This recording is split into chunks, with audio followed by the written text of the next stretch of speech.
Hood postman, reporting live.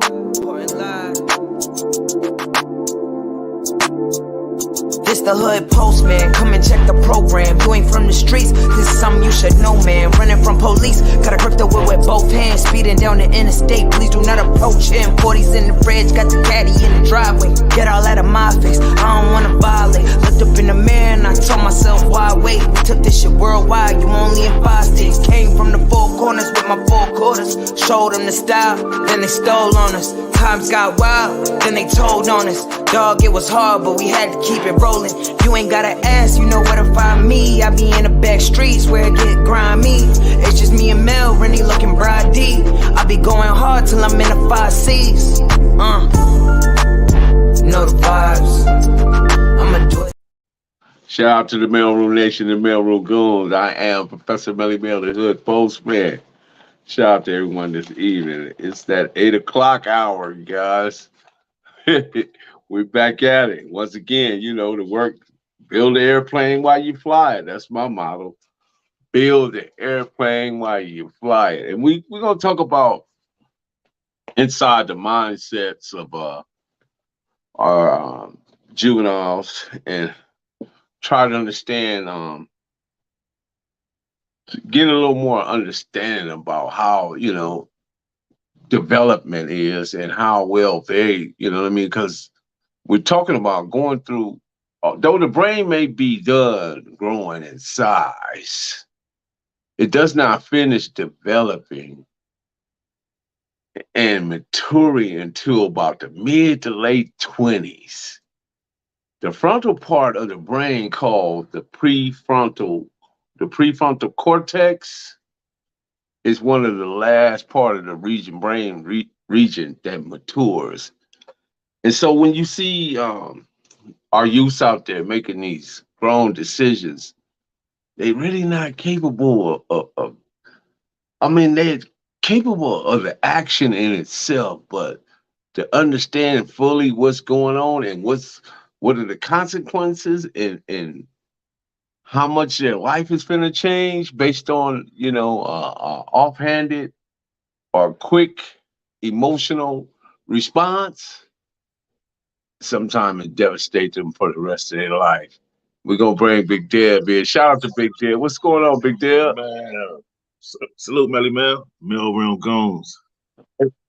On this good Okay, Saturday. the Mailroom Goons are in the house, man. Yeah, I was man. just explaining, though, you know, just to provide a little context to where we're going, that a lot of times although the brain may be done growing in size, but it doesn't finish developing or maturing until the mid to late 20s. Right. You know, so that prefrontal cortex is the part where we're referring to the region in which it's probably the last part of the brain that finished developing. Let me see, I get a little feedback. Is that me or you? Yeah. Let me see. Let me mute my mic. Let me see.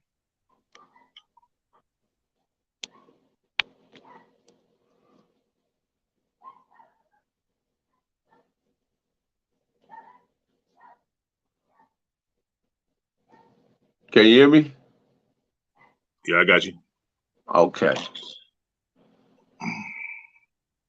Yeah, I think that'd be me sometime. That just, but because can you? I mean, you don't hear no feedback on your end, do you? No, you're good. Okay, cool. Well, that's cool. Shout out to Kiva Boat, man. Yeah, that frontal cortex lobe doesn't fully develop until 25. You're right, loved one. And a lot of times these youngsters are how. Shout out to Michelle, Devon Copmore, everybody that's joining us at this point. We appreciate everybody. Yeah. Salute, Michelle, Devon, Kiva Bowden. My guy. Yeah. Yeah, from the Pyru side, as he would put it. Yeah. So, what are your thoughts on that, Deb? I mean, because at one time you was a youngster. We all was youngsters, and I know we got different eras. What was it like? Give us some background on what you feel about the subject. Oh yeah, when you're a youth, you a kid, growing up, in these different communities, you easily influenced, you know what I mean? And you don't necessarily, follow your parents' directions. You know what I mean? Your peers got more stronger, influence on you than your parents. You know what I mean? You try to strive to be like, the guy next to you. They're my blood cousin right there. And salute to Slick, man. My guy Slick, my Relly. I love one. Man, salute to Slick, man. He still ain't learned his ABCs yet, though. Yeah. So when you growing up, and I say from the age of 13 to 17, those are the, most those are the focal points in a young man's life. It's when you're gonna take that decision, make that decision to either go left or right. Either you're gonna stand on one side of the street or go to the other side. You know what I mean? So, Shout out to Bodacious. Bodacious. Hey, Compton in the house. what's going on, fellas? Big Bodie, What's going on, man? Good to see you here, man. You know what? I almost didn't make it because I work. I got to work for a living. Yeah, ain't that a trip? I hope you don't think that's what we not doing. I know. I thought when I was younger I didn't have to. Right. As you get older, Deb was just explaining that about the youth. Continue, Deb, and I'll bring Bodacious up to speed. But yeah, as a youth, when you trying to mimic your peers. You're not, you're not really paying attention to your mother and father, their directions. You know what I mean? At least I didn't. But the bigger influence on you is your homeboys. Your big homies become your fathers in some cases. You know what I mean? And your homegirls become the mother in some cases. You know what I mean? And the streets is your family. You gravitate to that. You know what I mean? And as a young kid, that just takes over your whole life. Bodacious, did you know Monster Cody? Yeah. Okay. I did time with Monster a couple times. I was in the module with him, and we was in the White Elephant on. We had these. He was my celly when we was on Chino. Okay. I just wanted to ask that question, right? Because my nephew wanted to know. Yeah. But back to Big Deb. So the brain may be finished growing in size, but it does not finish developing until the mid-20s or late 20s. So are these young people really capable of handling decision making and being, because they get into these situations where they make these lifelong decisions? I mean, because the decision you make when you got that yah in your hand, that goddamn it in your hand, man, can cost you the rest of it, Right. Yeah. And a lot of times we ain't even thinking about that. We ain't thinking about the consequences. We living at the moment. You know what I mean? At 16, 17, you living at that moment. You ain't thinking about making it 35, 40 years old. You ain't thinking about no big house and white picket fence. You thinking about putting in some work. You know what I mean? You ain't caring about no outcome. You know what I mean? Until you get in that cell and you looking at, 100-something years, then your whole life reflects on you. But even then, you really don't care. You know what I mean? Yeah, real talk. Yeah. What's your thoughts on that, Bodacious? It's a variant, like in everything. I know me personally, I think the peer pressure is extremely strong. Because I come from a well-rounded family, mother, father, born on a farm. The old pass the potatoes at the table and all that, and that kind of was a foundation. But like you said, I didn't develop. I guess I was a late bloomer. I didn't really get no righteous, conscious of becoming aware of getting older at about 30, maybe about 35, something like that. Because I was basically indoctrinated with this gang thing to the point to where that was my life. I was figuring I'm gonna die like this, So I didn't have no plans. You know what I'm saying? The plan was like, I ain't gonna make it.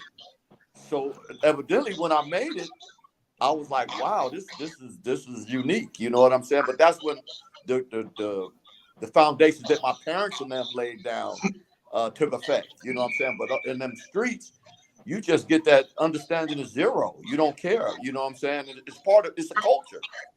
It becomes a culture. You know, this is what we do. You know, and you don't fear that. You technically, you scared to live. You're not scared to die. You know what I'm saying? So it's interesting. You know, especially now that I look back, when we try to say that these kids are 18 and get out on your own, you know, you're grown at 18. You remember those saying, "Oh, I can't wait till I get 18 and get on my own." Shoot, it was a whole different, you know, because my parents didn't wait till I got 18. I was in so much mischief. At 16, 17, that was a wrap, you know. So that's when, you know, real life kicked in. That's when I found out who really was my friends and who wasn't. You know, I had to man up, and it was difficult. The thing that really, like you said, the homies was basically my family there. You know what I'm saying? And I had two brothers my age that we hung out, me and Tick and Sput. But when it came to just survival, it was like, you know, you still make these horrible decisions. And like I say, to be honest, jail kind of saved me. I got rescued. I didn't get arrested, you know. So it's interesting that I look at when they say that these kids are 18 and 20 and they're supposed to be fully developed and make these kind of decisions. It just don't happen. I mean, I don't think the human anatomy develops that way. You know. Well, you know what, big homies. There's a brother, Rodney Scott says 16-year-olds are being tried as adults, right? So if there is scientific evidence out there that you know, from what Melly just interjected from what Melly was saying earlier, that the frontal lobe of the brain does not develop and until you're a little bit, maybe 27, 28 years old, to where you can really make conscious decisions and say, you know, we know this is not right, blah, blah, blah, blah, blah. You know, if there's scientific evidence out there that that's the case, then why is these kids, when they do kill somebody or they act off impulse and they busting like my cousin up top, Dev just said, he just, you know, my blood cousin, he just said that, you know, sometimes you're not thinking about the consequences, you just putting in work. You know what I'm saying? Then why is it that the justice system is able to charge these kids as adults when they do something impulsive the way that they do? And we already know what that answer is. It's because of the racist justice system.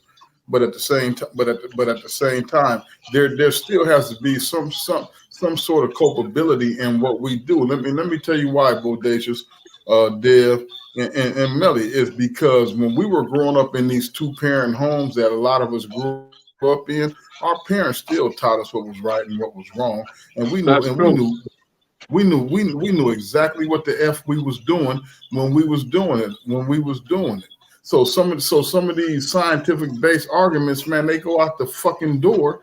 You dig what I'm saying? When people end up, when the prosecution is able to say, well, they can say Bodacious, well, Mr. Bowie Jones, he grew up in a 2-parent home. He grew up in a fine home. His parents were fine people, and he knew right from wrong. You know, he knew better than that. And come say what's happening to the panel, man. It's my son right here. That's little Mikey right there. What's going on, Mikey? Salute, Mike. That part. How y'all doing? Yeah, you know, like We I got tell, Christy in the house too. Hey, Miss Christy, How you doing, so you know, How y'all doing? Hello. All right. so just to finish my point, then we're gonna let the sister have the mic, ladies first, always. And my thing is, we just you know, we can be Melly, we can be this, and this is directed to Melly. We can be 15, 16, 13, 14, whatever the age may be. A lot of these young men, a lot of these young sisters, a lot of these kids, they know exactly what the F they doing when they doing it. You dig what I'm saying? And they know that they might not necessarily understand the consequences. I give them the benefit of the doubt on that. You know what I'm saying? But they know what they doing when they do it, man. And I'm gonna pose this question to all y'all, and I want each individual to think about what I'm finna tell you. You went to sleep, and a miracle happened. What would your life be and what changed?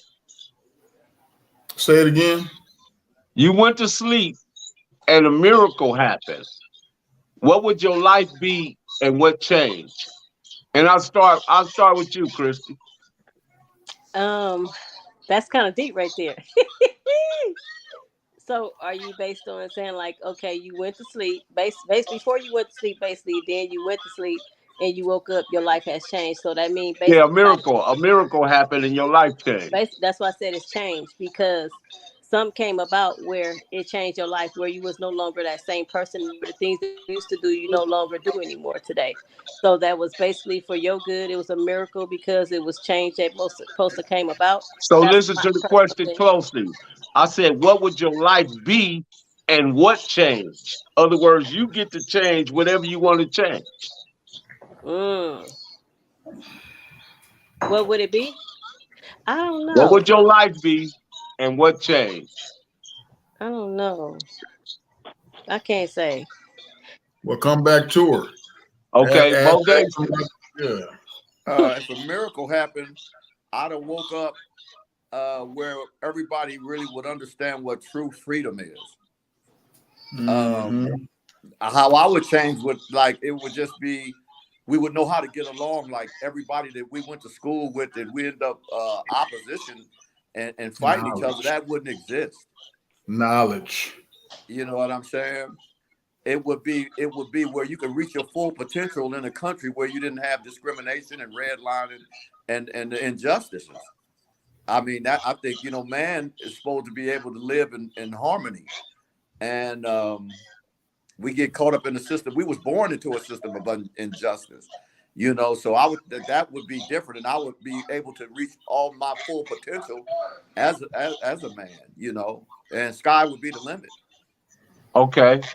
What about you, Big Dale? Yeah, just to piggyback off what Bodacious was saying, yeah, that there will be no killing.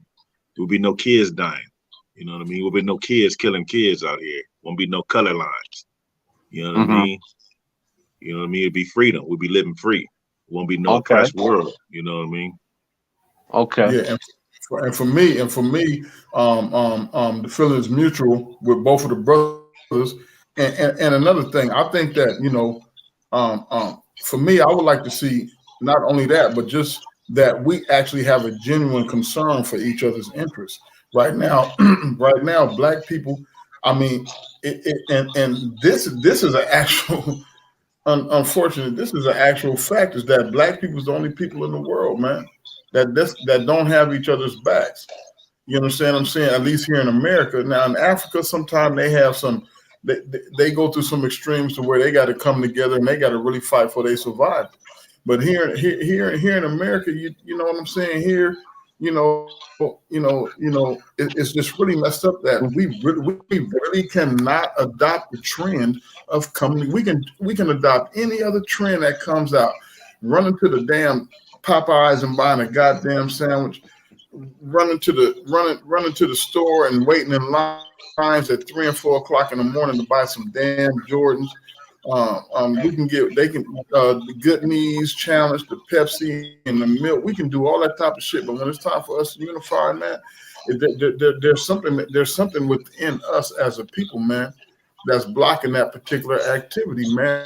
And it's sad. It's effed up. It is. What is it about us that we don't understand that every day we wake up, our life begin with numbers and end with numbers. So when we look at numbers, right, and I'm gonna give you an example. Every day I got to be lucky. Every day I got to be lucky, right? How many times did the police got to be lucky?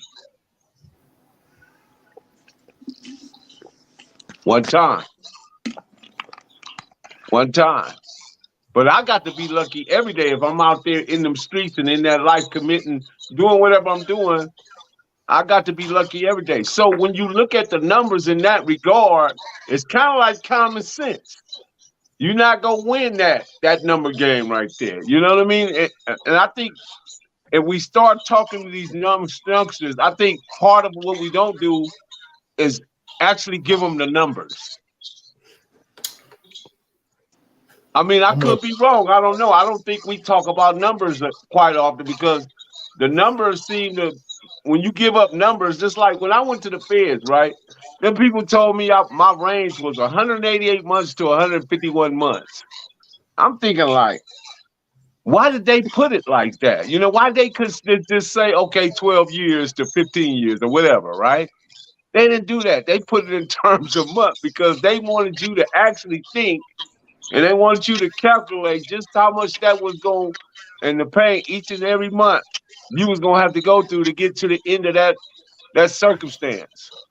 And I Mhm. think the system is designed to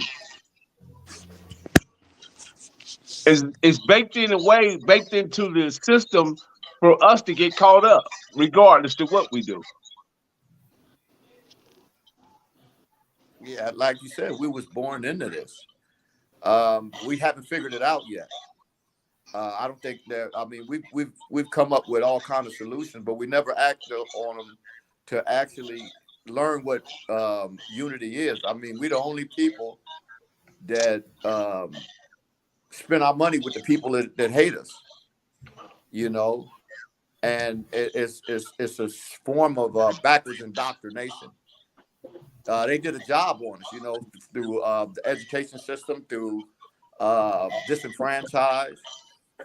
It's really, you know, you got to understand that the psyche is fragile. So when you produce trauma to a people for hundreds and hundreds of years, not no 6 months or whatever, but for hundreds of years, you got a lot of us think, just like when in slavery, a lot of them thought that that's the way it was supposed to be. You know, we never seen freedom. We never seen unity. So how will we know how to unify? We don't understand that. We're confused. We're the most confused people on the planet, basically, is the American Negro, because we was conditioned to be confused, you know. And they did our parents like that, because I remember when I was coming up, my mom was teaching us, and parents taught us, stay in school, go to college, and get a job, you know. And that don't work no more. You know, you work to eat, but you work until you get a certain age, then it's over with. I mean, you rarely get to enjoy so your life. And then they take these liberties, like I said, no matter what you do, your skin color ain't changing, and it's basically, they look at us as subhuman. So at the end of the day, we gotta kind of, it may take another 100 years for us to just understand how to get along without doing harm to each other. I believe that. I think it is going to. I think it is going to take some time for us. It's going to take a little. We might be dead and gone before they realize it. But let me just bounce off what Bodacious just said. You know, a lot of these kids right now, a lot of these youngsters, Bodacious, nowadays they're coming with different thoughts. They're coming with different ideas. These kids are not. They're not looking at. Okay, we're gonna work for 30 years for a particular company, get a retirement and all that type of bull crap, and then we only got 11 years of life to live before we decide. Before you know, it's our bodies start deteriorating, going down, and then we prepare. The body's preparing itself for death. No, these kids is like, you know what? F the old ideas that you and I, and these concepts that you and I grew up under, my brother. These kids are not going for it. We're still talking about the game banging. A lot of people who didn't make it. How we gonna get some of the ones who are still banging? How we gonna get them to change their mindset? But at the same time, you know, when we do a platform like this, then I would encourage Melly to also do a platform about the young brothers and sisters who are doing what they're supposed to do, even up under adverse conditions. You dig what I'm saying? You got a lot of young brothers and sisters that come from effed up homes right now, big homies, and Christy, and they're going into the military, they're going to college, they're graduating, they're getting their degrees. They're like my son Mikey, y'all just met. That little brother, man, he's only 23 years old. He's graduating with his master's degree in March of next year from my alma mater. You understand what I'm saying? You got to salute, man, salute. Congrats. Thank you. And both of my daughters graduated. I got 3 kids. I got 2 queens and a king, and both of my daughters are college graduates as well. And my oldest daughter my oldest daughter decided she wanted to be part of the Roman soldiers. She's a police officer in Atlanta. I support her.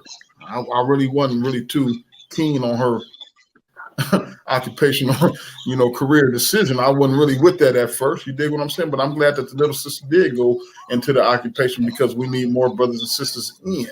But at the time, I wasn't receptive. The thing is, Bodacious, is that we got a good thing going on right now. It's brothers like us, platforms like this that need to continue to flourish to get the information out. Because now, with this punk ass DeSantis, this motherfucker Abbott in Texas in that wheelchair, I like to roll his ass in front of a bus. The rest of these motherfuckers, listen here, man. They can suppress the what are they trying to suppress right now in the educational system, man? Critical race theory. Critical race theory. They can suppress it all they want to, but the critical race theory is happening right now on this platform. They can't suppress it. Do you understand where I'm coming from? They can suppress it to the masses. They're trying to suppress it to their people. But one thing these pilgrims don't understand, these yellow bellies, as I call them, is that their kids are really, really in to the black culture. And I don't call ourselves African Americans. I ain't never been to Africa in my life, man. Fuck them too. I'm from America. I'm a black American. I'll just use the foundational Black America because that kind of solidifies that our ancestry is come from the people that was subjugated. So I look at it as that these kids are growing up in an era where the morals and stuff, anything goes. I call them crack babies, basically. You know what I'm saying? Now they've reached a certain age to where you're starting to see the dysfunction already in a dysfunctional society. And I'm not blaming the kids because some of these adults are just as dysfunctional and assume that they're okay when we're not, because we're just, we're dealing with a condition that where we think this is how it's supposed to be. We never seen freedom. We protest for equality. We don't protest for freedom. Because we don't even know what freedom is. We don't know what it is not to pay taxes. We don't know what it is to have your own land, and as far as the eye can see, and grow your own crops and just be free. We've never seen that. I want you guys to take a moment and listen to what Dr. Ben has to say. I want you to just listen to what he had to say. That Jesus, up until Pope Julius II, had the first black Jesus painted. He had Michelangelo to do it. But up until that time, the world worshipped the Black Madonna and Child. The present Pope is going back to Poland to worship at the statue of the Black Madonna and Child. That's in the New York Times. But what the Times says the next day, don't worry about the Black Madonna and the Child. She was originally white, but there was a storm in the 16th century, passed by and turned it black. But the same storm must have gone to Spain, and then it went to Ethiopia, and it went to the Soviet Union and turned all the Black Madonnas black. It was a hell of a storm. See, this is part of our problem right here, is that the history has been so distorted. It has been so, we really don't know who we are. And I believe it plays such an important part to know who you are, know your history, and know who your ancestors were, and know how brilliant they was. You know what I mean? That's because every kid, for some reason, want to be a rapper. Every kid want to be a basketball player. Nobody wants to be, when our people was astronomers, they navigate the seas, they studied the stars, they knew math, they knew science. This is what we created, these sciences. Not, of course we discovered them because God created them, but what I'm saying is that we took it to where it needed to be. Now we're like non-existent in these areas, and I think a lot of it is because of culture conditioning. Well, I read a book. I read a book called Blackout Through Whitewash. And that's why they're trying to do critical race theory and all this and get rid of. We're I would call it, and we're demagogues. We're human gods, and they want to.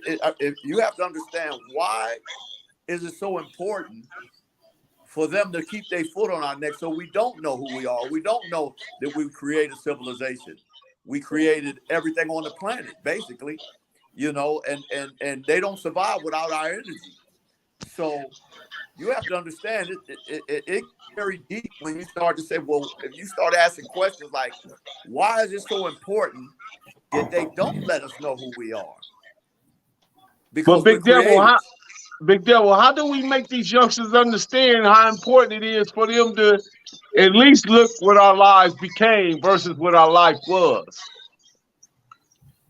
Shit, that's a hard one right there, because a lot of them ain't gonna listen. You know what I mean? Because their brains are so full of these drugs and pills and everything else that they got going on out here. Yes.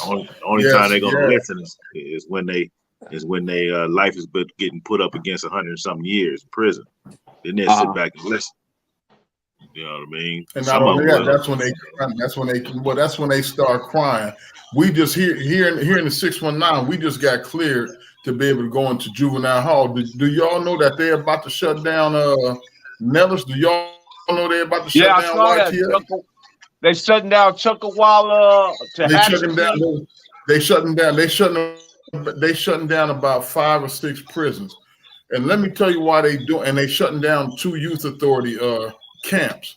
And let me tell you, Bodacious, Dev, Chrissy, and Melly, why they doing it, and the rest of the goons in the chat. And Melly, you got to engage chat, because there's a lot of people, man, in the chat that's really coming up.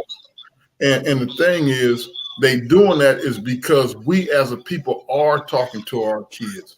We as a people, we're not going back to prison the way we used to go back to prison in the late 70s, early 80s, and 90s. You understand what I'm saying?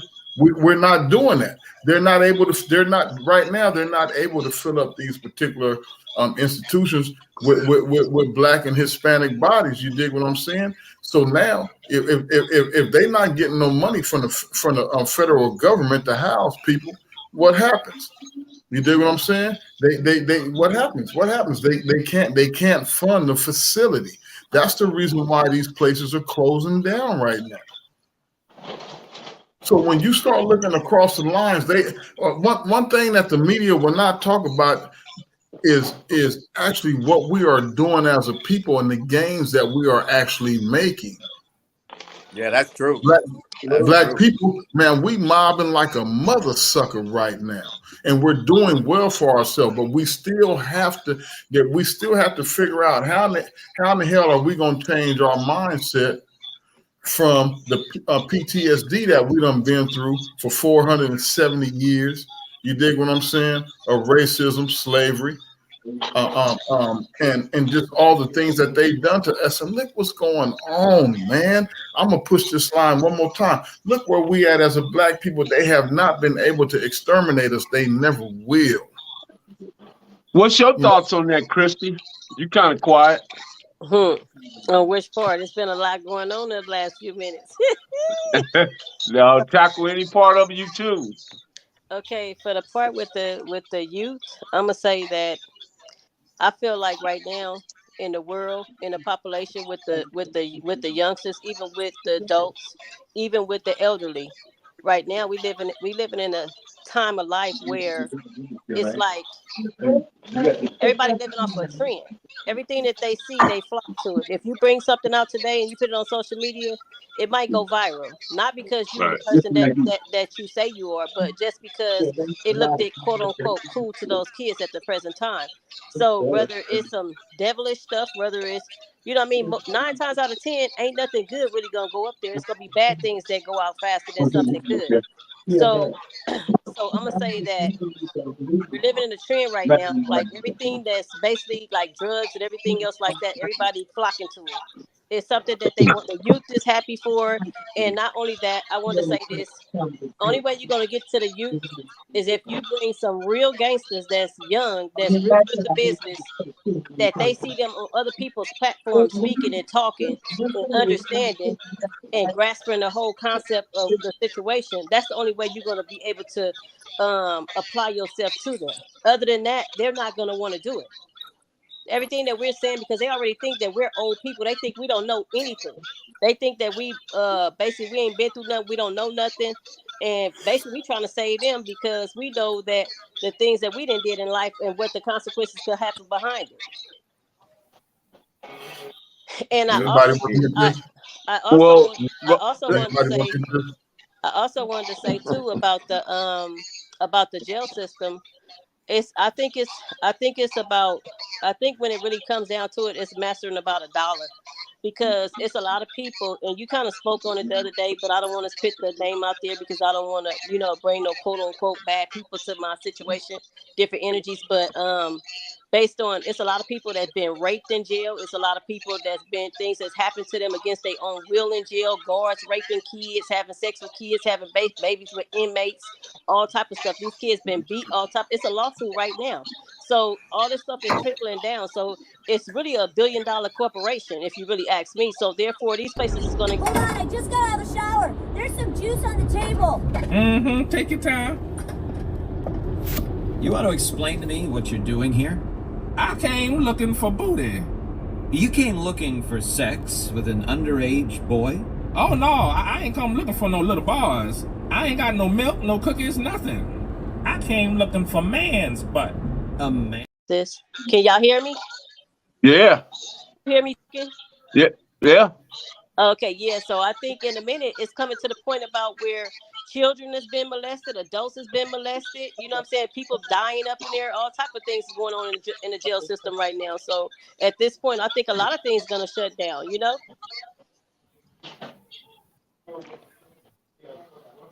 She got all y'all stuck? Well, I agree with her. You know what I'm saying? When she said the negative gets more of a power than the positive.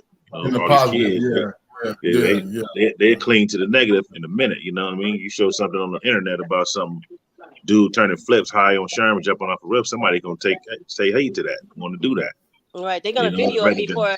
They're gonna video it before they actually call some help to stop them from jumping over the cliff. They're gonna be videoing before they call anybody to get help. So at this point right now, I'm gonna say that only one can really help these young. They gotta want to have help. They gotta want to have help, because if not, people like us, older people, you're gonna wind up being disrespected. And if you're trying to do the right thing, who's to say that it might, if they rub you the wrong way, that you might go into a whole different other character. So Rodney Scott say the bridge, the most part, the bridge with black people that links young to the old has been burned. Do you guys agree or disagree? Say that again. Not necessarily. He said, true. for the most part, the bridge with black people that links the young to the old has been burnt. That's not true. I understand where you're coming from, but that's not true. You dig what I'm saying? Because you still got a lot of young brothers and sisters. They actually want somebody that they can look up to. These kids, they want somebody and to show that they love them. So I understand where the brother coming from, but that's not true, because a lot of these kids, they will be receptive. You dig what I'm saying? To however you're raising them, or however we're raising them as a community. If we're showing them love, if we really become a real support system for them mentally, and like I said, over the years I've learned and I've been trained, so I'm kind of trained. I've learned how to really go out there and be like, you know what, let me show these little brothers some love in my neighborhood and talk to them and allow them to vent to me and not, and not interrupt when they talking. You know what I mean? And and not only be a good mentor to these young brothers, but to actually be a role model to them, and be a role model by showing them. You understand what I'm saying? By being that example for them. One thing, I don't toot my own horn because I don't care about that. You dig what I'm saying? I've been tooting my own horn since I was 5 years old. When I can't think of her name, but she was about 9 or 10, and she gave me a kiss in the washroom in the back of my grandmother's house. So the thing is, I'm serious about that, Melly. I've always thought about what can I do to be a better role model for these kids once that red light went off in my head. When I started realizing that the gang banging was bullshit, and we were losing people, and we weren't back in my days. Back when I was gang banging, man, it was hard to be friends with another Keyway because my mentality was so effed up because there was so much killing going on. That was a saloon door. It swung both ways. It was a saloon door, man. It was effed up. It was bad back in those days. Let me say this, ball game. I don't want to cut you off. I want to interject this little part. That it takes a village. It takes a village to raise a child, right? But we living in a time right now that where a child that doesn't feel the warmth of the village will burn it down to feel its warmth. That's where we at now. That's what these kids are doing. They're burning the village down. Can I interject for a second? Yeah. Go ahead. Yeah, bodacious. Yes. I because a lot of stuff we're missing is so much that's compacted into our I would say culture. And culture is just what you do and how you behave and what how you move. And we're moving wrong. We've been moving wrong for a long time. So there's got to be some kind of healing process. You know what I'm saying? Because we're not healing each other. And like I said, I made an amends to basically everybody that's alive that I've done wrong, and showed them that I'm sorry for what I've done. You know what I'm saying? That I apologize for the people I've hurt. And you got a lot of hurt out here. I've done that too. Yeah. You know how many victims of gang violence and crime in our community that it is, the mothers, the brothers, the sisters, the cousins. And we got to start that healing process. Because ain't nobody. How many of us pray with our children? When that picture that I sent you, Melly, when I was 15, and you could have did something to somebody in my family. My understanding was zero. There was no compromise. You know what I'm saying?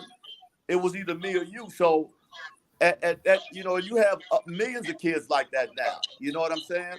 So my thing is, and this is just my opinion, and I think that we have to start with the victims' parents or the victims' brothers and sisters, and start some kind of dialogue to where we can get some of them on the platform and just say we sorry.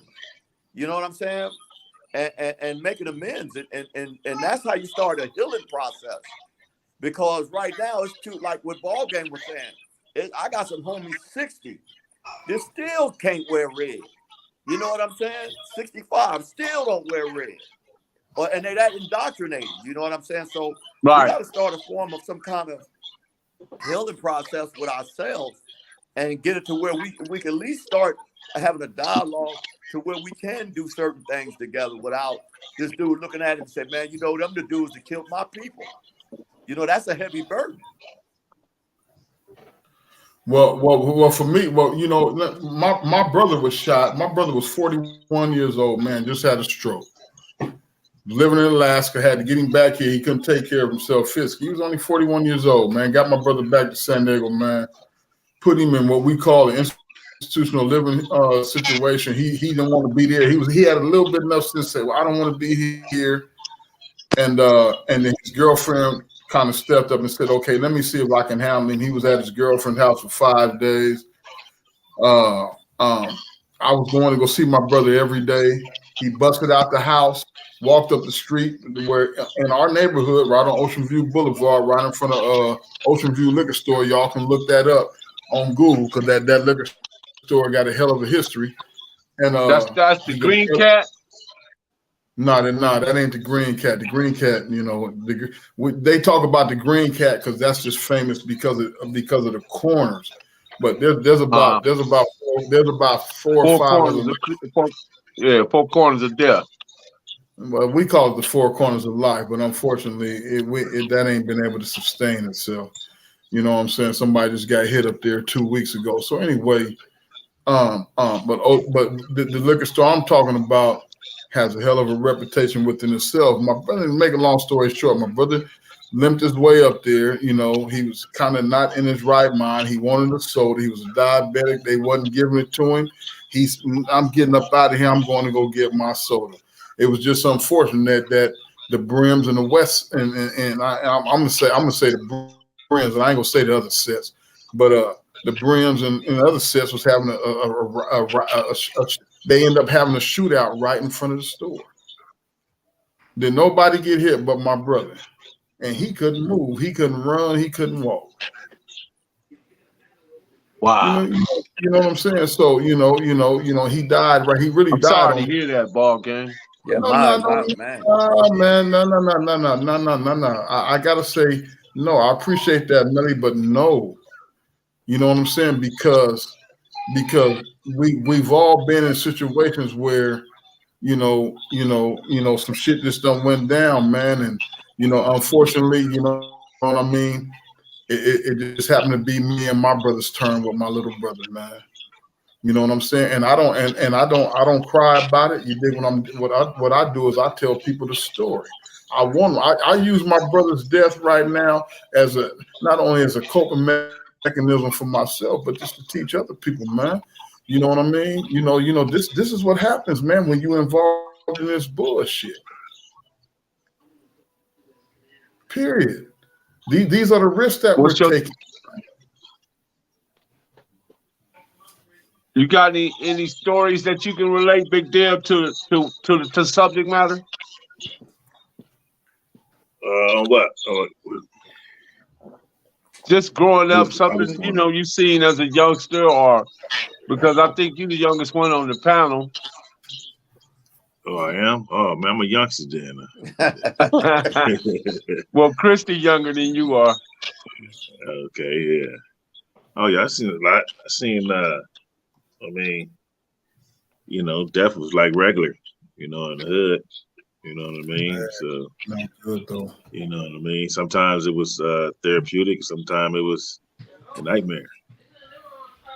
You know, but when you say therapeutic, what does that mean? Well, I know what he meant. Yeah. On the other side, I mean, never mind. Giving it or receiving it. Yeah, I knew it, Deb. I was just being, you know, sarcastic. Yeah. So, you know, which is sad though, you know what I mean? Because it was all for nothing. You know, right on both sides. You know what I'm saying? Because you know you're killing off your own community, you're killing off the youth. You know, at that time you ain't thinking like that though. You know what I mean? Like I say, you're thinking about putting in work. That's all you're caring about. That reputation. Yeah, that became culture. It became a norm. Right. You know, and then for 17 So what you saying? Our abnormal thinking became our normal thinking. Right. Right. It was normal to get up, brush your teeth, wash your face, you know, put on your uniform, grab your gun, you know, go outside, jump in the car with your homie, and go lay something down. Whether it was 6 o'clock in the morning or 10 o'clock at night, you know, for some of us that was your way, that was your mission. You didn't go back in the house until it was complete. You know, to us that's normal. And we go in the house and, you know, watch TV like ain't nothing happened. You know. Right and there. You know what's so crazy? Like, it's crazy that Dev is saying that, because that's exactly how that was my mentality when I was getting down. You know what I'm saying? That was my effing mentality, man. You know, and then I look back and I'm like, shame on me. You dig what I'm saying? Because I'm gonna tell y'all something. I really wasn't raised like that, man. Yeah, and I want to say to you, sir, in the chat, to Black Warrior, to Matthew, Alex, to you, sir, Everybody saying condolence to my brother, man. I appreciate you guys. Thank you to the goons, man. Much respect. Christy, what has been your experience from your perspective with life and death? In which way? Like, talking about the people that then came in my past and like they no longer here anymore. Yeah. I mean, it's a hurtful thing. It's a real hurtful thing, because at some point I feel like a lot of people are responsible for these killings, and the world right now, you know how, like, just say for instance, like you driving a car and the car is just smoking and it's just letting out so much smoke, and you going up the street but it's still letting out white smoke. Uh-huh. I feel like those are the situations that we're in right now. Like we're in the season right now where everything is coming back. You know what I'm saying? It's like whether whatever we feel that we did at that time, if we feel that we wasn't so bad with it as these kids is now, this is what you get from that. Who's to say that your karma was gonna come back and be as nice or less than or greater than what the act or the role that you played back then?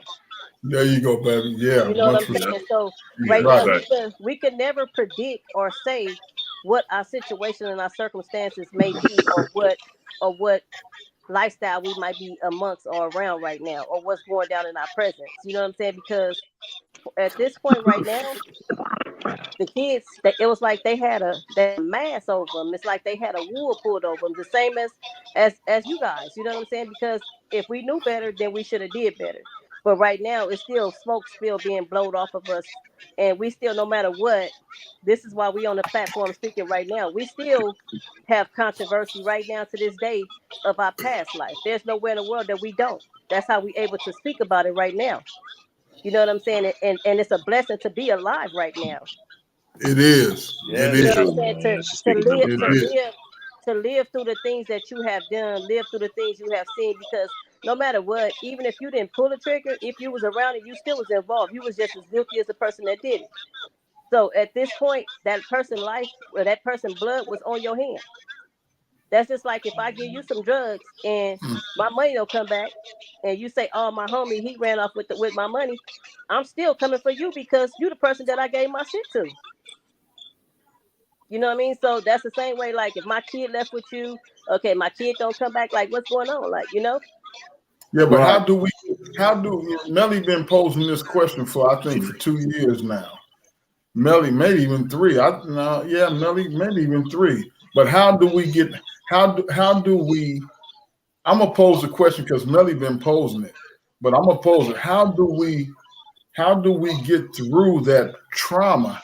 How do we transfer that trauma right now I think into go ahead, Chrissy. Go ahead. Tell me, sister.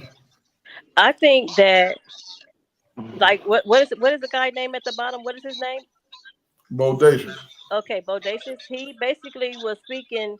He was speaking the right words. Like it have to really go back where you have to really do intake on yourself, do surgery on yourself, so that way that when the people that come in your presence, the people that you may want to speak to, the people that you might want to lead, the people that you might want to guide, the people that you might want to change, the people that you might have a heart for. You know what I'm saying? Somebody parent, somebody kid, you might want to, you know what I'm saying, help out because you see them headed for self-destruction. If they don't see no change in you, if they still see you speaking in the same reprobated mind as in a past life, and not telling them something good or teaching them something good or showing them something different, then it's gonna be a hard outcome. So I think that you gotta basically dissect the mind and change your whole mind process at the same time. Right. In order for in order for you to heal, in order for that person to heal. Yeah. Hey man, you know what, man? I mean, just drop the mic. Yes. I used to tell the homies going back, when we used to have meetings and stuff, and I used to always keep it real. I used to always tell them, man, some of us gonna die. We all congregated up right now. Everybody fired up. Some of us ain't gonna make it through the night. Some of us not make it through the week, or make it through the month. You know what I mean? And living this lifestyle, you gotta accept that this is what come behind that. If you ain't willing to take that and be about that, then this ain't for you. you might want to turn around and go the other way. That's You're why I right, love Tony Moore. The concept of race was invented by the Europeans. We didn't know nothing about race. Yeah, man, yeah. Real talk, Dev. Real talk, Dev. Yes. That's why when I lost my best friend to the streets, it was like, yeah, I was hurt and crushed, but at the same time, I was numb behind it because I understood the reality of it. You know what I mean? Like I say, some of us gonna die. You know what I mean? So I had to accept that fact that shit, we was living that life and it was fun when we was doing it. Now that it happened in our backyard, we gotta accept it. But you know what? There was nothing about dying fun, and that's when I start. I was fortunate enough to really for the red light to come on to me with that the red light meaning stop. When it came on for me, man, I was still like 27, 28 years old, man. Mm-hmm. And that's old. Yeah. As far as I'm concerned, I was about street 35. life, yeah. I was in my 30s too, early 30s. Yeah, you know what I mean? If we put stuff in medical terms, basically, the way we were brought up in the streets, and I lost some people that's dear to me. I'm talking about a lot of them. It was a whole lot. And Melly knows. We lost a lot of good homies. Right. And salute to BJ, man. Benjamin Jones, man. That was the homie right there. Right, that was the little homie. That's the homie right there. Respect. Time with him. Yeah. Respect. I think we became the medical term. It was the psychopaths and homicidal maniacs. You know what I'm saying? Because even when I got to the pen, and people was getting stabbed and stuff, I could just eat a sandwich and walk right over them. You know what I'm saying? You become numb to this stuff. You become a psychopath, basically, or sociopath. But you know what? But you know what? But I still think. But for me, just to redirect the thought, I think it's because of experiences like that, big bodacious, is why we are the ones that need to really be the ones pushing this narrative with these kids. Look, this is how we became. These are some of the things that we experienced. We don't want you guys to see this. I want these kids to learn how to be respectful. I want these kids to become educated. I want these kids to start participating on the decisions that's going on in this damn country. Well, we got to get the black family back together. That's how we foundation. You got to get the mother and father, and now, like I said, they're using this gender thing to have Adam and Steve and the lesbian, the LGB, the L, whatever. They have all that confusion, and that's that's to keep you off balance, to keep the family separated. But hey, Bobby Q had me laughing today, Bodacious. He said we traded the Russian plug back to Russia for Juvenile Man. Oh, man. Said we traded the plug back to Russia for Juvenile Man. Man, I couldn't help but to laugh, man. I couldn't help it. Right. And you know what? It's so many different mixed emotions about that, because I'm glad she had home. But you're right, man. How in the hell? Well, I mean, Biden, what are you doing, man? This dude right here, Brittany going to have to sit her ass down for a little while. Well, see, the thing is, America never used to deal with that kind of situation. They would never give in to this administration. But I don't even want to get into politics, because that's going to get me into a whole different mindset. Yeah, I don't even get into it because it ain't none of my business. Politics ain't none of my business. Yeah, let me knock it off, man. I don't know what they discussing in them back rooms in the White House. I don't have a clue. Yeah, and you're right, Bo. It might not be none of your business, but sometimes when you take a peek in, it make you do speak a little bit. Yeah, because I see the corruption all the way from the top down. Right. But the decision. The politicians are just legal crime. Mm-hmm. But big homie, hey, can I chime in real quick? You can, Blue Eye. I'm happy the home girl is home. That's all. Nothing more than that. I'm happy to home grass home. But he's right. You know what I'm saying? And let me tell you why I think. Let me tell you why I support what Blue Eyes say. Because okay, give him back to Russia. Okay, y'all let him go back. Bring her home. You know what I'm saying? I'm with that, but at the same time, there's one thing. There's still one thing that there's a couple of concerns I have. Blue Eyes is that that swap. Even though we do appreciate that the little sister's back on over here, but that right there, it just showed the weakness of the administration, homie. Gave up guns for weed, man. Guns for weed. Hey, but you know what, Joe, man? I don't feel bad about it because United States bust my head wide open because I was able to put some baking soda with some water on some cocaine. Hold on, big homie. But you see, I don't feel bad, man. I had to do every day, boy. I had to do every day. You understand? I didn't get no swap or none of that. But do you see how everybody has a different opinion based upon their experiences? Right. You know what I'm saying? So you feel the way a lot. Go ahead, Bo. No, I was gonna say you always got to you got to know who you share this earth with, and when you're dealing with the Europeans, the bottom line is always power and money. And what Joe Biden just did is try to get the black vote again for the Democratic Party because he brought his sister back over here. So the black people are so astounded, so grateful to what they'll vote for Democrats again, which really is the worst people we could vote for. Facts. You know, it's always an underline. It's always an underline. And you know what's so crazy about that is that the Democrats ain't been shit for a long time. I do not like them mother suckers. None of them. None of them. No, hold on. I do like Hakeem though, and there's a couple of Democrats I like. Hakeem Jeffrey. I love him. I like the other one, the lawyer that be roasting the hell out the Republicans, man. What's his name, man? It's about 7 Democrats I like, but there's a couple of Republicans I like too. You dig what I'm saying? So I'm an independent voter. So my thing is I'm gonna vote my bottom line. You know, I have a food truck. I want the tax breaks. You know, Trump might get a motherfucking vote fucking with me. Like I said, it's always the bottom line. If you vote for Trump, you're gonna eat. I'm just saying, homie. You vote for Trump, you're gonna eat. No, yeah, but see, that's what I'm saying. A lot of people be like, "Why are you voting for Trump?" This is why. You know what I'm saying? And then you know what, though, man? Just not to change the subject, but I want y'all to hear what Dr. Clark. But see, because I'm real.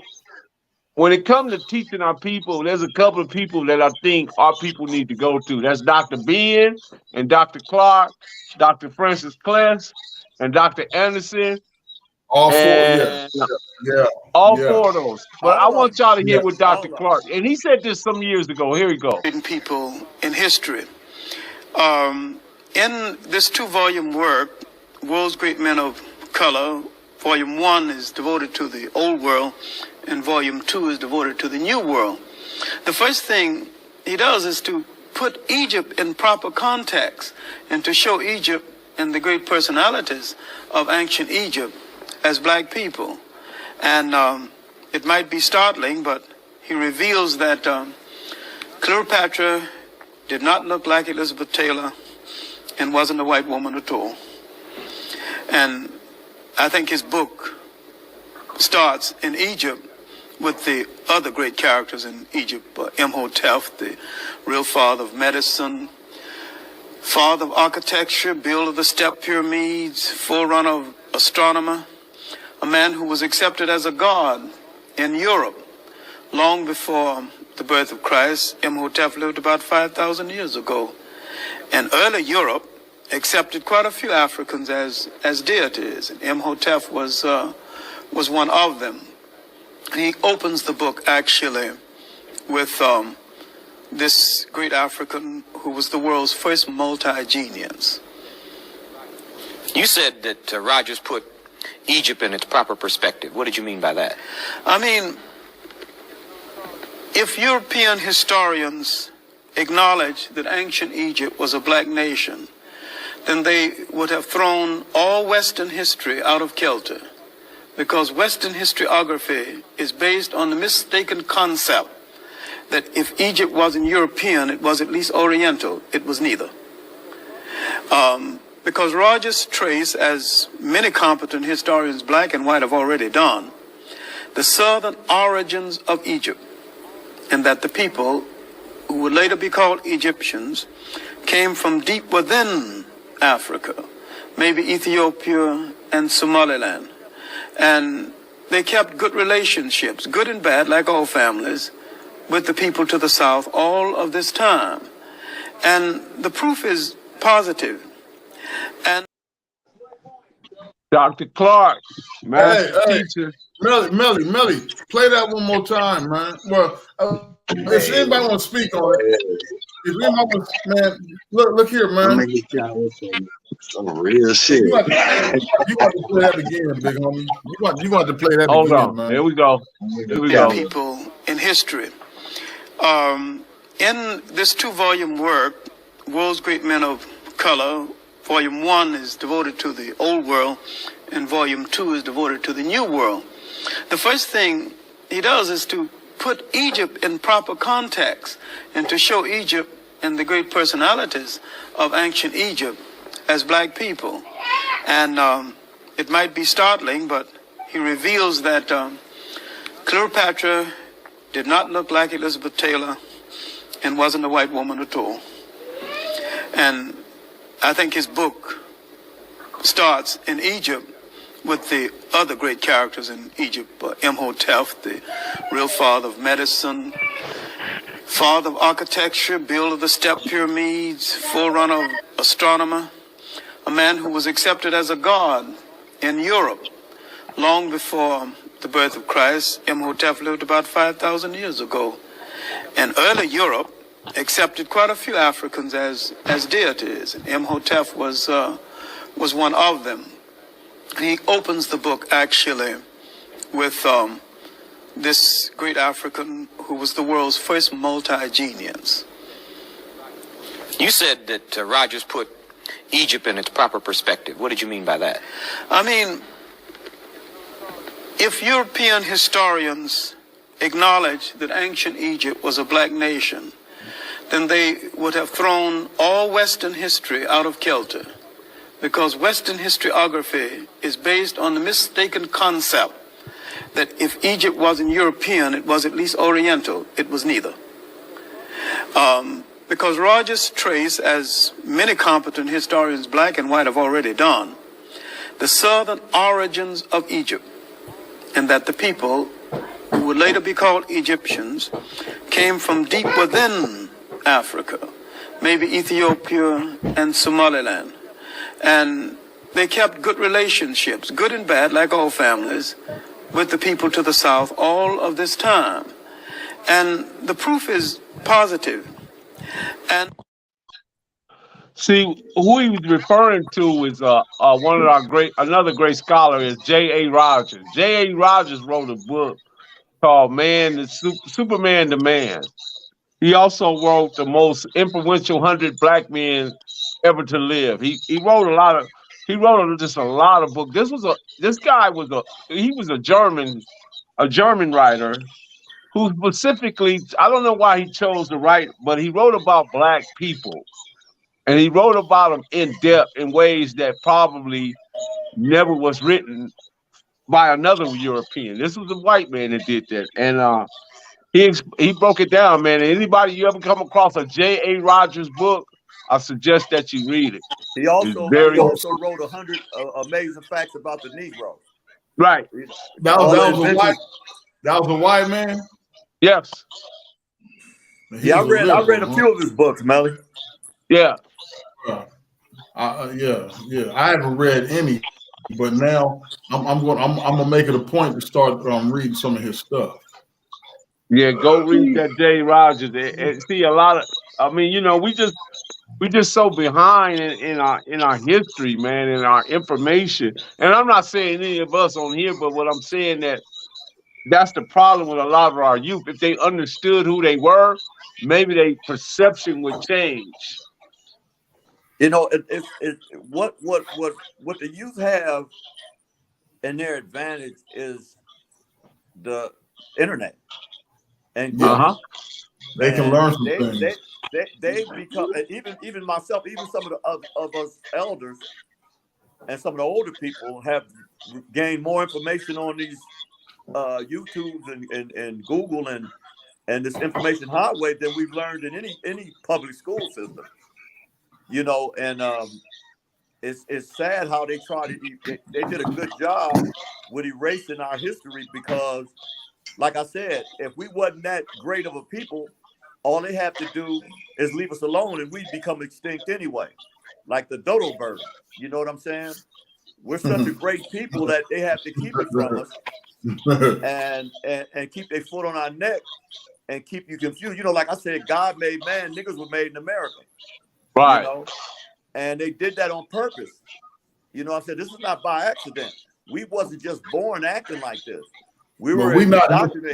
But we not niggas, big homie. No, I'm just saying.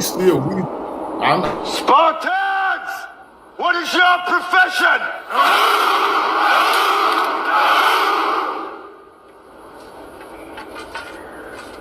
See, old friend, I brought more soldiers than you did. Man, I bought more soldiers than y'all. I was just using that as a metaphor. Like I said before, we're demagogues, and that's what we was talking about. That's what Mr. Clark was talking about. That Hoptic and all them in Egypt, they don't make no movies about the true Egypt and the hieroglyphics and the Sphinx. No. And they don't make movies about that because that'll reveal to who we really are and how great. But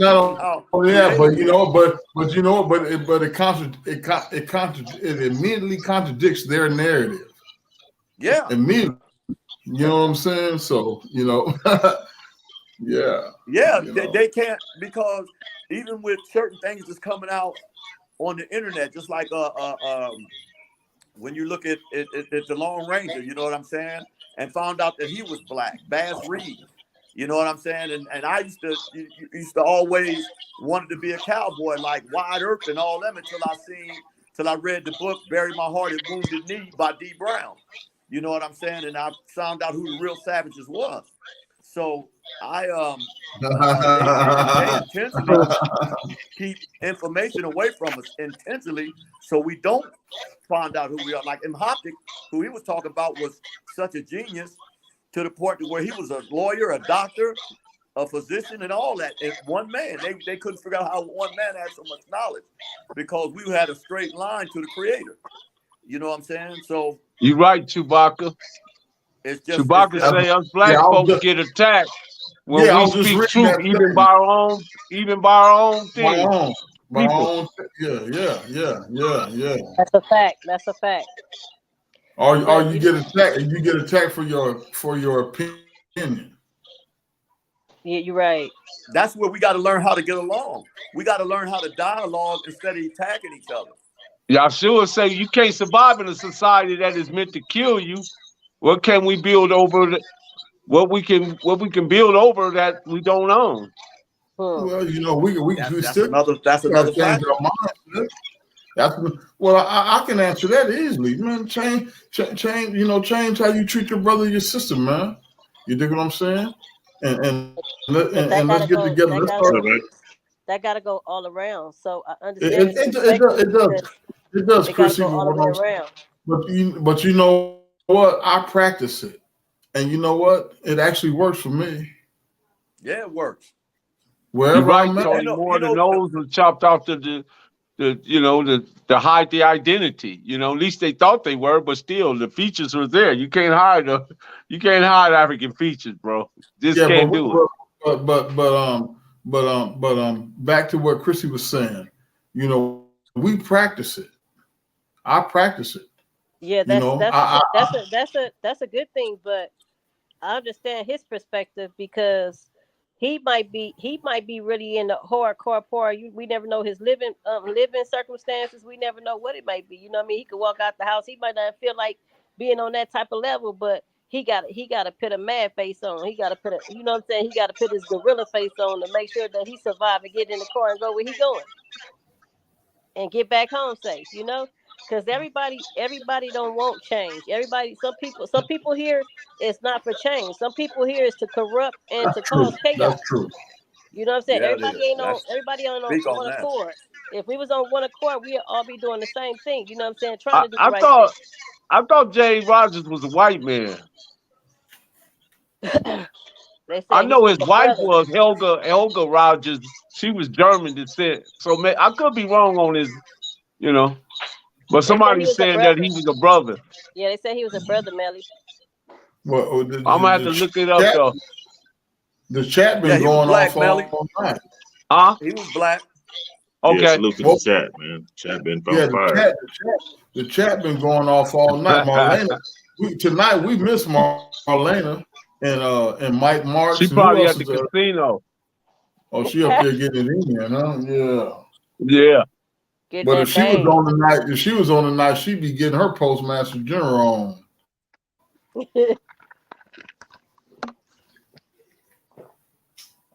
Look, man. Look, my thing is this, man. We all gonna have different opinions. We all gonna move the way that we move. But at the same time, I think that everybody on this particular channel, I think that we all have a genuine, not only concern for our community, but I think that we all have a genuine, you know, cohesiveness. When you finish, I want to say something. Okay, and I think that we all know what I think that we all have ideas of what need to change. Some people speak on it. Some people just, you know, me myself here, at least here in the 619, I'm out there with Shafat Services, No Shots Fired. I'm out there literally pushing a line on the concept, man. Knock this shit off. And San Diego has been so deadly, man, lately, man. You know, where it's kind of been unprecedented for me. Like, what the F is going on? Why are you kids so mad? But then, you know, Dare brought up a point almost an hour ago. They probably, well, kids, man, they probably mad at you. You taking up all the fat women. I don't get, yeah, I like fat girls, man. Yeah, you know what I'm saying? Cut it out. I like messing with ball games. Well, somebody just mentioned in the chat ball game off them icy hots or icy colds or something they see. Yeah.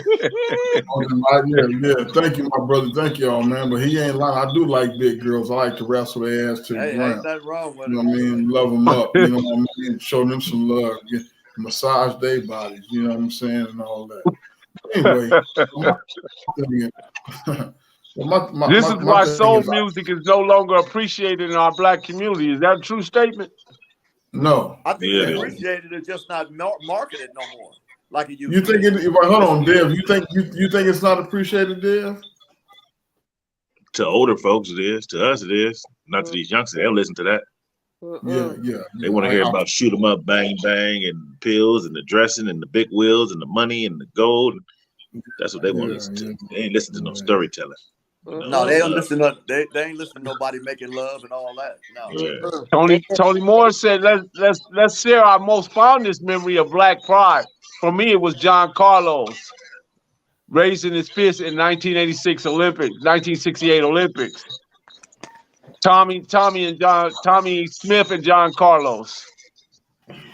1968 Summer Olympics. Well, I wasn't around, but Nat Turner was my favorite. I think that was a. I think they were a roster group. Who was that? Who was a roster group? Who did you say, buddy? No, I thought that was Melly was. John Carlos and Tommy Smith. They raised their fist in the They were the ones that 1968. raised their fist. Okay. Right. Yeah, Okay. Yeah. in New Yeah. Mexico. I mean, in Mexico. Yeah. When they told them not to do it, I thought you was talking about reggae. My bad. Okay. You know what I'm saying? Yeah. I thought you was talking about reggae. So my bad. Yeah. What about Tommy? What about him? No, he was saying, what is your most fondest memory in Black history? Mine was Nat Turner, because sometimes you got to just take off. Yeah. You're going to have to fight for freedom. And Nat knew clearly that it was some black people he was going to have to kill. Yeah. Yeah, but I think mine was Nat Turner, and then not only Nat Turner, just the numerous brothers that stood up that fought the Civil War. You dig what I'm saying? So people that we don't even talk about. So we got to show them some love. My most proudest moment is when I saw the Black Panther Party in those black leather jackets, those black berets on, pumping their fists with James Brown blaring in the background, saying loud, "I'm black and I'm proud." And they rocking with them Panther flags, them big old flags with the Panther on it. Man, I'll tell you, man, that was a cold fit. As a kid, when I saw that. In Frisco? No, in LA. In LA, okay. Yeah. They was riding them Packers with the long guns. They was standing on the side of the board. They had their long guns. They had their flags flying. They had their black tails and black leather jackets on. Man, I'm telling you, they was bumping, saying loud, "I'm black and I'm proud." I'll never forget that. I didn't get a chance to see that, but I know there's a whole lot of unrecognized brothers and sisters that put their lives on the line just so we can have these kind of platforms and everything else, just so we can walk down the street. And that's what I'll be saying about other people that try to use us as if we're so inferior with other groups, that other marginalized groups, that if it wasn't for us, they couldn't even walk up and down the street, because we the one that broke that mold with the integration and all that. You know what I'm saying? We desegregated everything. When the Black Panther Party showed up in Sacramento down in the State House down there with Reagan, scared all the life out of them people, man. That's why they destroyed it. And no, that's why they started adopting. That's why they started adopting those goddamn laws, man. Yeah, and they hurried up and changed the law. Yeah. Come on, man. They started adopting them enhancement laws, and you know what I mean. You remember, well, we can get caught with a pistol and just do 30 days in a county jail and some community service.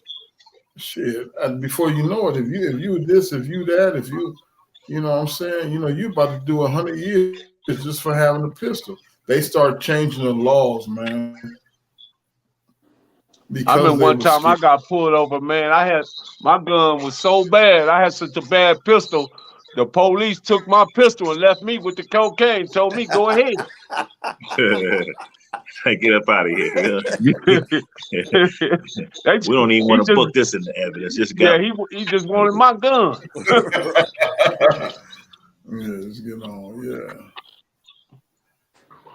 Well, thank God you had a pun. Yeah.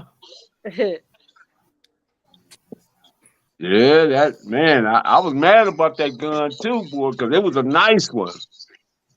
It was pearl handles. It was a Colt.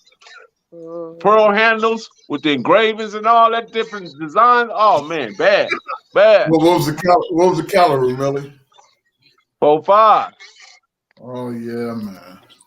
Yeah, that was a classic. That's one of them old Clint Eastwood, John Wayne type guns. Yeah. They want them. You don't want to get hit. You don't want to get hit by a 4.5 though. Man. I don't want to get hit by nothing. Well, yeah, right. By nothing. You're right. Yeah, you don't want to get hit by nothing. Not even a 22. I don't want to get hit by nothing. Shit. Yeah, man. You ain't Nah, man. That was a good one. I'm just being honest. Well, I want a 22 to go past me. I'm just saying, but that 4.5 is a heavy slug, and y'all know when it come out, it don't come out like a. It just that it's a heavier slug, man, and that thing will rip your body apart, man. Yeah, them killing machines. Yeah, they didn't make a finer pistol than a Colt back then. That Colt, that Smith & Wesson, them bad pistols right there. That Beretta was a bad pistol too, man. You know what I'm saying? That the 4.5 and the 9mm Beretta, Smith & Wesson. I don't know, but that Smith & Wesson, that Colt, them was American-made guns. A lot went into it. That Beretta was too, and all you have to do that Beretta, you just do this. It acted like a machine gun. You just go ta ta ta, and it just keeps shooting. And if you're not used to the recoil, that damn thing, you know what I'm saying? You know, a lot of these kids. Overson, Tehran, Jesselyn, Dessalines, all them brothers, man, they conquered. They whooped Napoleon. They whooped on him. Ran him out of Hades. Who was that? Overture? Yeah, Overson, Tehran, and Jaja Dessalines. Yeah.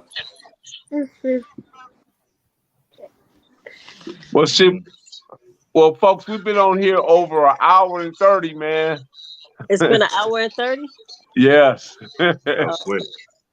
I appreciate everybody that joined us on this live chat. We're going to try to get back to y'all every Saturday as much as we can. And as much as the information is available, you know, I don't necessarily have to lead it. Bodacious come up with a topic. Deb come up. Christy come up with a topic. Ball game. Y'all come up with a topic. We'll discuss it. I'll share it with everybody, and we'll make it happen. All righty. Yes. Y'all enjoy. I'm always a phone call away, Melly. Y'all enjoy. Okay. Yeah, Melly, I'm always a phone call away too, man. Much respect. Likewise. All right, everybody, panel. I appreciate everybody. All right, so shout out to the Mailroom Nation and Mailroom Goons, Chris Hollow, Matthew, definitely you, Chewbacca. I see you in there, Yashua. Rodney Scott, definitely. Snoopy Mac, what's good, man? Thanks for stopping by, Tony Moore. I got that from you, bro. I appreciate you. And that Black Spirit Warrior, man, that warrior spirit, man. I see you out there, man. Ronald Green, definitely, man. You kept the chat going, man. All y'all, man. Yeah, you did. I love them questions y'all was dropping in, man. Y'all was dropping dimes up in there, man. To the next time, man. I am Professor Melly Man. We got Bodacious. Where can they find you, Bodacious? Nowhere. I ain't going nowhere right now. I ain't trying to be found right now. Okay, that's the voice of reason, y'all. We got the ball game. Where can they find you, man? Hey, man, this the ball game on IG. My IG is off the chain, so come on there, man. And I love each and every last one of you guys, man. Much respect, please. Right on. What about Christy? Where can they find Christy Love at? They can find me on YouTube. I haven't started recording yet because I got to get like 50 followers, but in a minute I'm gonna be up. There it is. There, big deal. What's the name of it so I can go in there and subscribe? It's Christy Love. I'm gonna go. Okay, Christy. I'm gonna subscribe. Y'all remember that show, right? Yeah. Big deal. Where can they find you? The 49er fan. Oh, they got to go through you to get to me, Melly Man. Okay, there it is, there, man. Yeah, I gotta go to me to get the big deal. Yeah. I see y'all at the Super Bowl. Oh yeah, we on it. We in there. You know what I'm saying? We in there. Well, thanks everybody for coming by, man. We appreciate everybody. Be sure to like, subscribe, drop a comment down below. So when the dope content hit, it'll feel like it's the 1st and 15th, man. And shout out to the panel, man. It's been an awesome night. I appreciate every last one of you guys. Big Mill, the hood post, got 5 chain. What up? jungle in the ghetto, so you better beware. It ain't nothing but gorillas, iron tigers the best. Pro Mags, Zaz's killing for tourists. Step foot up in this jungle, leave out in the herds. Cold on Percocet, city girls, yes sex, all eyes, no deaths, full of shells, candle west, candle lit, Brody head, gas, shotty shot back. Guess he was real when he died, he ain't come back. Round here, snakes, we ain't gorilla, man, no win. Bro was facing 10, gave him up, now he back to win, man, it's every day. On the floor, no other way. In the ghetto, better get you some cake, no birthday, no heart, no love, nigga, what is B-Day? Cause when you down bad love, digitally leeway. Might find yourself in the he say, she say, every day, all day, who am I say? I'm the hood postman, I'm the hood postman, I'm the hood postman, I'm the hood postman, I'm the hood postman, I'm the hood postman, always got motion, always keep motion. I'm the hood postman, I'm the hood postman, I'm the hood postman, I'm the hood postman, I'm the hood postman, I'm the hood postman. Wanna get home like Rennie Loki. Go ahead and lock the door, cause we are gone.